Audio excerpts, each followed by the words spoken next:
Developing your biceps has to be one of the most sought after goals of your average gym goer and is key to a well-rounded physique.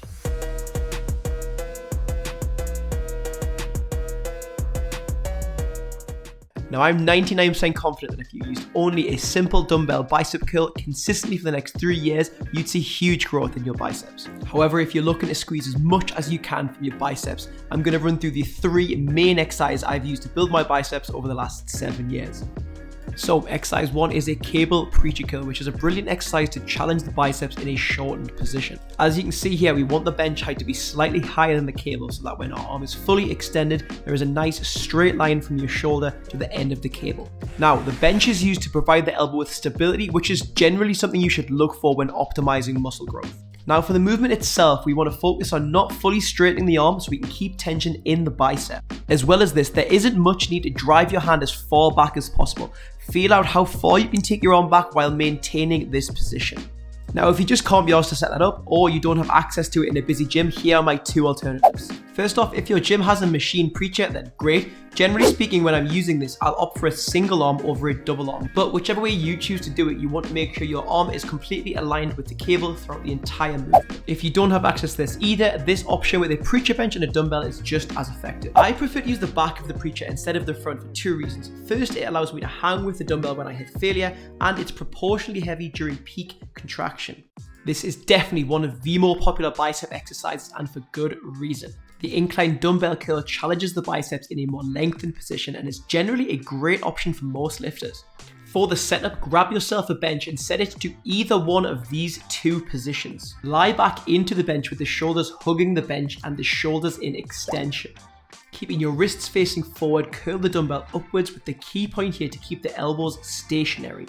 Which leads us to the first mistake I usually see made here, which is bringing the elbows too far forward, taking us out of that lengthened position.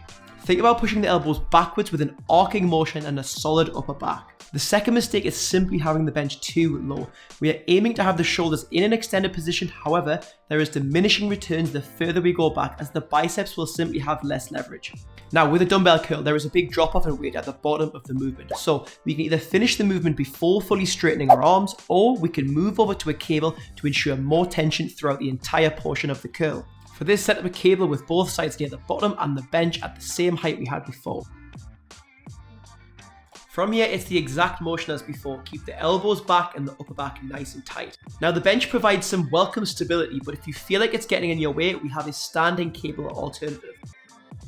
The final version is also something I tend to program a lot, which is a single arm. We're losing the stability of the bench, but we're gaining much better alignment of the upper arm to the cable, so I'd advise playing around with all of these and finding which one works best for you. And to finish off, we have our rope hammer curl.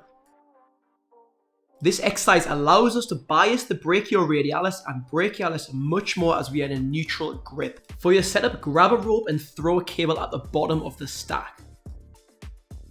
For this, I like to keep the ends of the rope close while thinking about pushing the elbows outwards as well as opening the shoulders up. This is going to slightly limit bicep involvement and focus more on those aforementioned muscles. If you don't have access to a cable, a dumbbell hammer curl is also a brilliant option. With these, I'll either go for a single arm or an alternating motion as it allows me to slightly lean to one side and align the upper arm with the dumbbell's path. Or move over to a preacher version for more stability, noting that you'll probably feel more bicep engagement in this version over a free moving dumbbell as the shoulder is in a more flexed position, which may lead to more bicep sensation. So I was going to do this video without any talking head segments, and then I was like, actually, I need an outro.